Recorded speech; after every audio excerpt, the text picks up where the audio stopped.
Bonjour à toutes et à tous et bienvenue dans ce temps d'enseignement autour de la parole de Dieu. Tout d'abord, vu les circonstances un peu exceptionnelles, j'aimerais vous souhaiter à tous le meilleur pour ce temps de confinement, espérant que votre santé, celle de vos proches, est pour le mieux, et vous remerciant d'être présents ici pour manifester l'unité de notre Église dans ce que Dieu a à nous dire aujourd'hui par sa parole. Le thème de notre Église cette année, c'est être ensemble, une Église pour aujourd'hui. Et il a paru important, dans ce fil rouge, de mieux comprendre quelle était la compréhension qu'on avait de l'Église, et ainsi de mieux s'inscrire dans le plan de Dieu pour l'Église, et nous-mêmes nous réaliser dans ce plan de Dieu. Ceci est passé à travers l'étude d'un livre qui s'appelle « Belle mais délaissée, l'Église joyeux de Dieu » de Michael Griffiths, que nous suivons. Et nous en sommes aujourd'hui à la 5e prédication. Après avoir vu l'Église comme plan de Dieu dans son ensemble, après avoir remarqué que l'Église était un peuple élu, uni par une destinée, nous sommes intéressés aussi à la façon dont Paul décrivait cette Église comme une construction, comme un temple en cours de construction, fait de pierres vivantes, bien assemblées en elle et basée sur le Christ. Suite à cela, nous avons vu que l'Église pouvait aussi être prise comme un corps, avec différents membres, ayant différentes fonctions, étant tous utiles et tous synchronisés, dirigés par le Christ, qui est la tête de ce corps. Aujourd'hui, nous allons voir une autre dimension de ce qu'est l'Église. Et nous allons essayer d'appréhender l'Église sous l'angle d'une communauté familiale. Alors, la famille, bien évidemment, pour tous, c'est un sujet important. Et aujourd'hui, nous allons voir comment cette communauté, qui est notre Église, se comporte comme une famille, mais aussi comment nos familles s'impliquent, s'intègrent dans cette Église. Ainsi, la présentation aura lieu en 2 temps. Tout d'abord, l'Église comme une communauté familiale, et dans un 2e temps, la famille comme unité de base de l'Église. Commençons par l'Église comme une communauté familiale. Alors tout d'abord, nous allons essayer de voir qui sont ceux qui composent cette Église.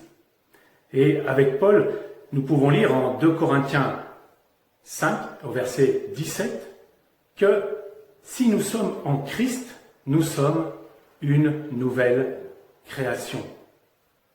Les choses anciennes sont passées, voici toutes choses sont faites nouvelles. C'est-à-dire que ceux qui sont en Christ sont une nouvelle création. Notre identité a changé. Et Paul va plus loin quand en Galates 3, au verset 16, il nous dit « Vous êtes tous, par la foi en Jésus-Christ, fils de Dieu. » On peut dire même fils et filles de Dieu. C'est une nouvelle identité que nous avons en Jésus-Christ. Et cette nouvelle identité, c'est fils et filles de Dieu.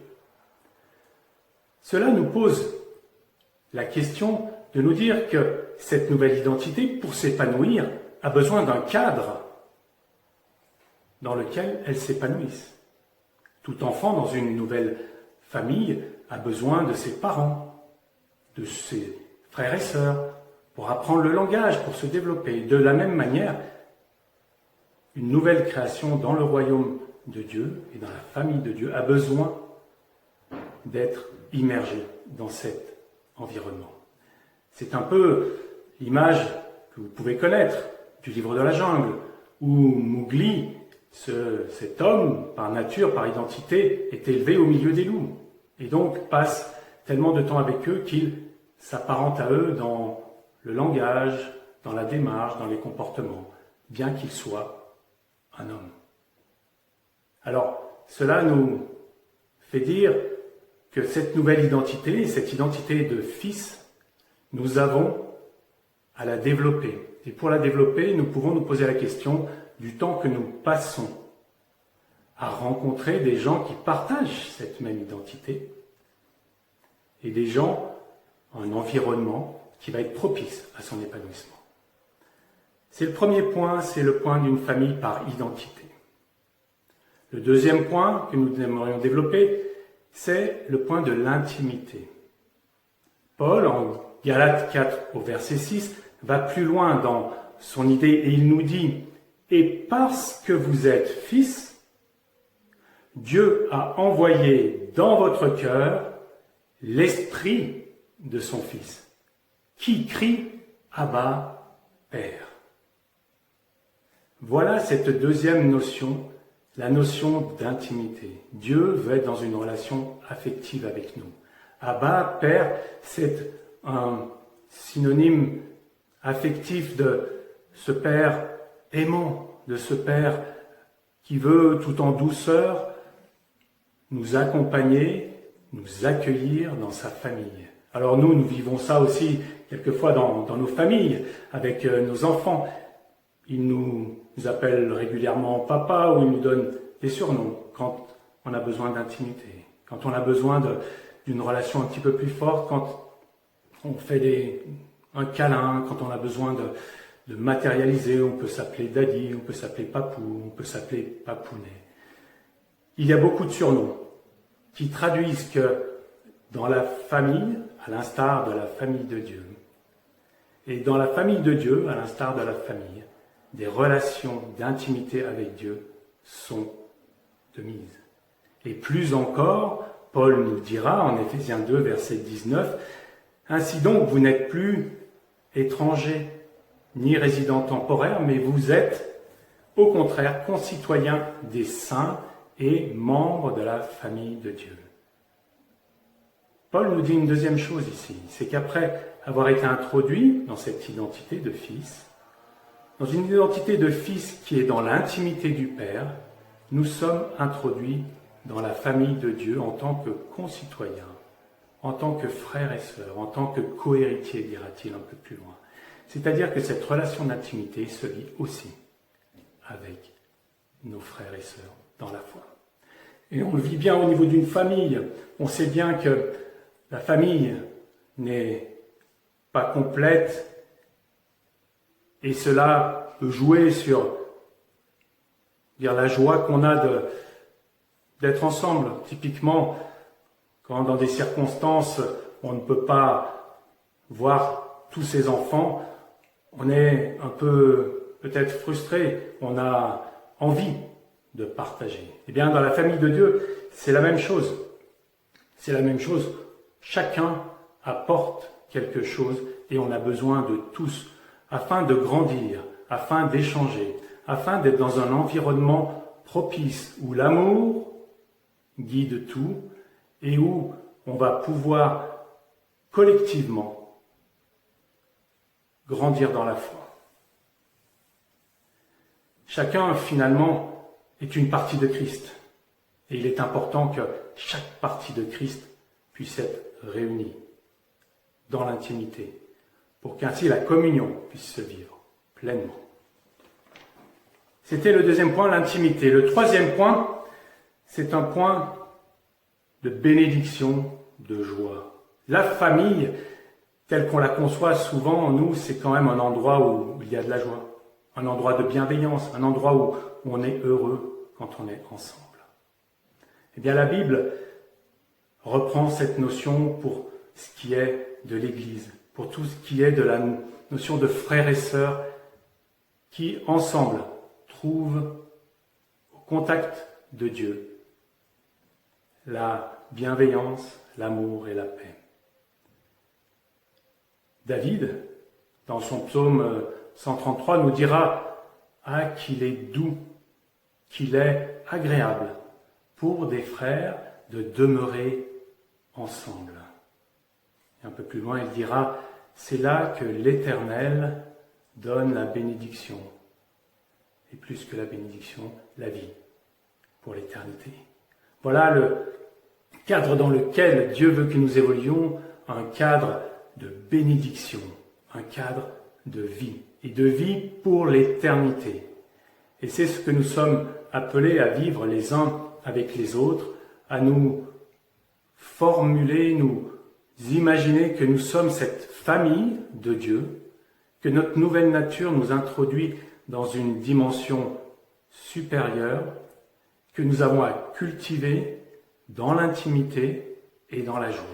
Alors, ce n'est pas toujours possible de manifester la joie, mais quelles que soient les circonstances, et nous l'avons vu dans notre GBM à partir d'un psaume, c'est qu'il y a toujours possibilité dans le Seigneur d'éprouver de la joie malgré les circonstances. Et ceci peut se faire grâce à la communion fraternelle que l'on retrouve dans l'Église. Ceci constitue les 3 premiers sous-points de la partie de l'Église comme une communauté familiale. Et en conclusion un petit peu de cette partie, j'aimerais reprendre les paroles du Christ qui nous dit en Matthieu 12, alors qu'on vient l'interroger pour lui dire « Mais ta famille cherche après toi ». Le Seigneur répond « Mais ma famille, ce sont ceux qui sont ici, avec moi, ceux qui sont autour de moi. Ce sont mes disciples, ce sont ceux qui m'accompagnent. Voici ma mère, voici mes frères, voici mes sœurs. » Et voilà ce que Dieu nous dit aujourd'hui, tu es ma famille. Et voici aussi ce à quoi nous voulons vous inviter, c'est à entrer dans cette dimension de la famille de Dieu. Alors, ce que nous venons de décrire d'une communauté, partageant la même identité, partageant une intimité entre ses membres et étant dans la joie de se retrouver et de grandir ensemble, c'est quelque chose qui nous encourage à passer du temps ensemble, qui nous encourage à être toujours plus en connexion les uns avec les autres. Seulement, comment vivre cette situation tout le temps? On peut multiplier les Zooms, on peut multiplier les groupes de maison ou groupes de quartier, on peut faire d'autres réunions de jeunes, tout ceci a une limite. Et nous ne pouvons pas passer tout notre temps ensemble. On pourrait penser alors à construire un bâtiment et à tous finalement vivre ensemble, comme une grande communauté, comme dans peut-être les débuts de l'Église, quoiqu'il ne soit pas clair qu'ils habitaient ensemble.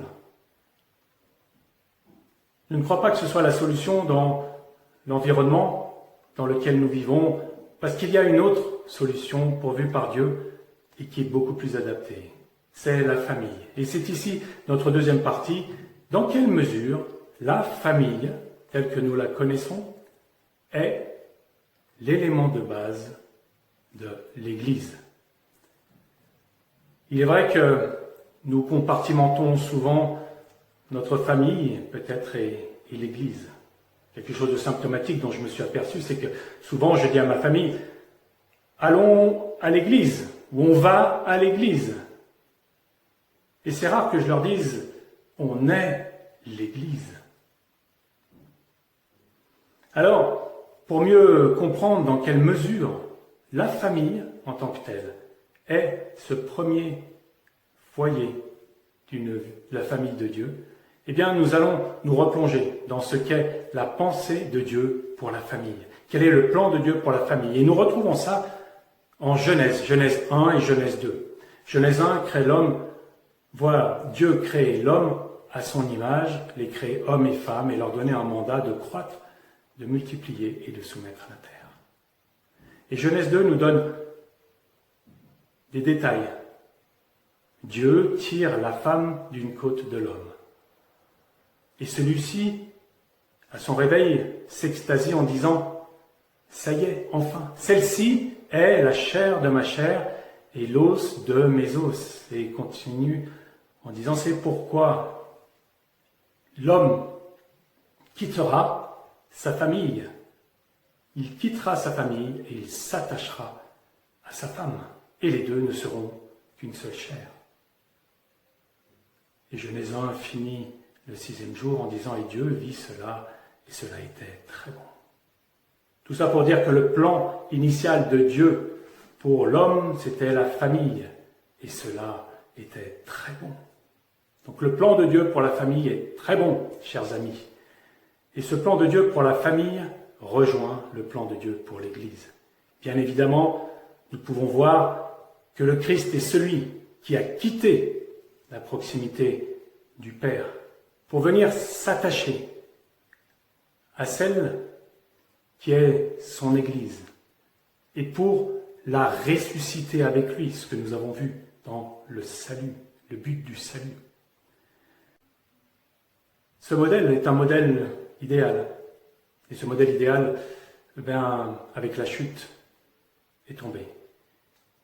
Et aujourd'hui, nous vivons les conséquences. Et toutes les familles de l'Ancien Testament, Nouveau Testament, jusqu'à nous, vivons les conséquences de la chute, avec des errements dans nos familles, des difficultés à être vraiment selon le modèle de la famille de Dieu. Ainsi, que l'on soit marié, sans enfant, divorcé, célibataire, veuf ou veuve, cela nous affecte dans notre façon de vivre la famille. Et ce qui est rassurant, c'est que cela n'empêche pas Dieu de vouloir établir avec l'homme une alliance afin de le bénir. C'est ce que nous voyons à travers l'alliance avec Abraham qui, dans une famille non exemplaire, pour le moins, est béni et objet aussi de bénédiction pour toutes les familles de la terre par la foi qu'il a dans la promesse de Dieu. De même, dans la lignée de notre Seigneur Jésus, nous voyons de la prostitution, nous voyons des tromperies, nous voyons même de l'inceste, des comportements familiaux déviants, ce qui n'empêche pas Dieu de se glorifier à travers la naissance de Jésus-Christ, et ainsi d'être en bénédiction pour tous les hommes. Cette volonté de Dieu de bénir à travers nos incapacités est une formidable façon pour nous de nous approprier en Église, à travers les difficultés que certains peuvent vivre dans leur situation familiale qui leur sont propres, d'amener devant le trône de la grâce, tout en reconnaissant que le modèle proposé est celui qu'il nous faudrait, mais amener devant le trône de la grâce notre incapacité à y arriver, et donner ainsi, à l'instar de Jésus qui voyait dans le miracle l'occasion de glorifier Dieu, l'occasion de donner à travers nos incapacités à Dieu le chemin de se glorifier dans l'Église.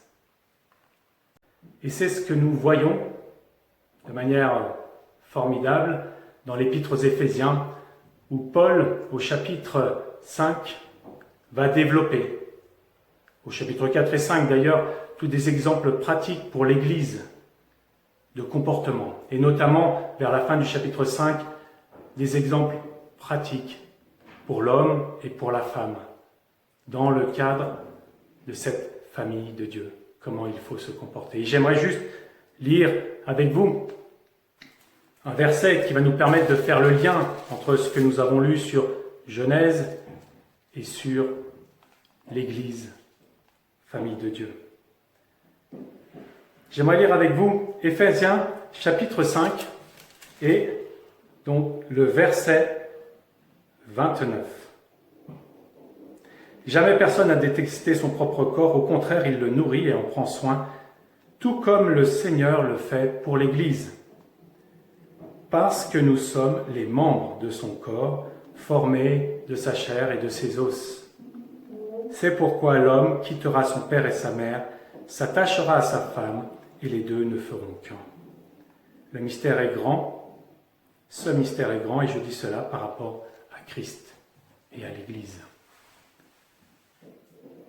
Le plan de Dieu pour l'Église rejoint le plan de Dieu pour la famille.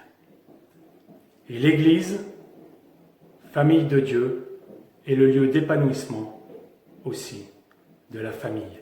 Et ces deux entités se rencontrent en une personne, le Christ. Le Christ qui veut nous faire progresser jusqu'à ce que nous soyons tous ensemble, en Église, sans défaut, sans tache, purifiés, et c'est-à-dire de la même nature que lui. Et à ce moment-là, nous pourrons devenir, avec lui, une seule chair. Alors nous sommes en esprit, et notre perfectionnement étant en cours, nous pouvons être encouragés de nous dire que le mandat de l'Église, qui est de faire luire la gloire de Dieu et de témoigner au monde, rejoint le mandat de la famille, qui elle aussi est appelée à luire et à témoigner dans le monde. Les deux se rejoignent et les deux sont une grâce de Dieu qu'il nous fait pour que dans ce monde, nombreux soient ceux qui viennent à la connaissance de Dieu. Soyez encouragés, soyez bénis et prions ensemble pour que nous puissions vivre ça dans notre famille et dans nos églises. Et je ne résiste pas à cette petite conclusion. L'Église qui est à Voiron vous salue tous. Que la grâce et la paix vous accompagnent. Au nom du Seigneur Jésus, Amen.